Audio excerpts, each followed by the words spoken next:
जिस यमुना नदी का जल आप पीते हैं, एक समय था जब उसमें केवल विष ही विष भरा था। ये बात उस काल की है जब गोकुल के समीप बहने वाली पवित्र यमुना नदी किसी भयानक शाप के कारण जहर से भर गई थी। कालिया नामक एक विशाल विषैला सर्प अपने 100 फन फैलाए उस नदी के हृदय में रहता था।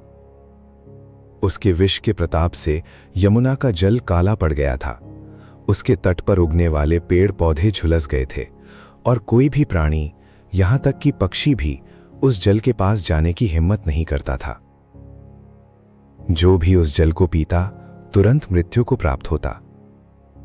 गायें, ग्वाले सभी भयभीत थे, क्योंकि जीवनदायिनी यमुना अब मृत्यु का स्रोत बन चुकी थी।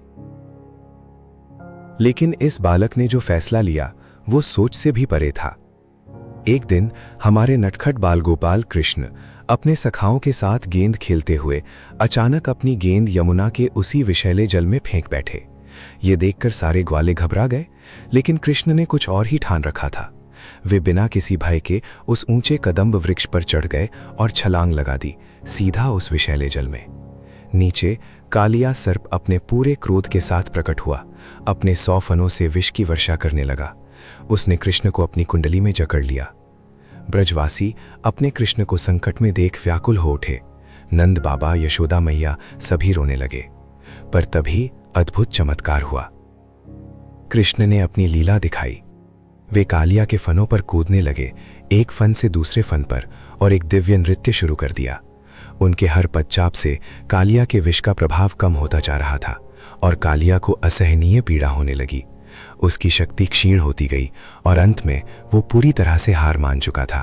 तब कालिया की पत्नियों ने आकर कृष्ण से अपने पति के प्राणों की भीख मांगी। कृष्ण ने अपने भक्तों पर कृपा करते हुए कालिया को जीवित तो छोड़ दिया, परंतु उसे आदेश दिया कि वो यमुना छोड़कर तुरंत सागर में चला जाए। और इस प्रकार यमुना का जल फिर से निर्मल और पवित्र हो गया। और आज भी जब यमुना का जल बहता है तो वो केवल जल नहीं, उस दिव्य नृत्य का प्रमाण है, जो दिखाता है कि कैसे एक नन्हा बालक हर विष पर विजय पा सकता है। सब्सक्राइब करें, क्योंकि कृष्ण की हर लीला एक गहरा सत्य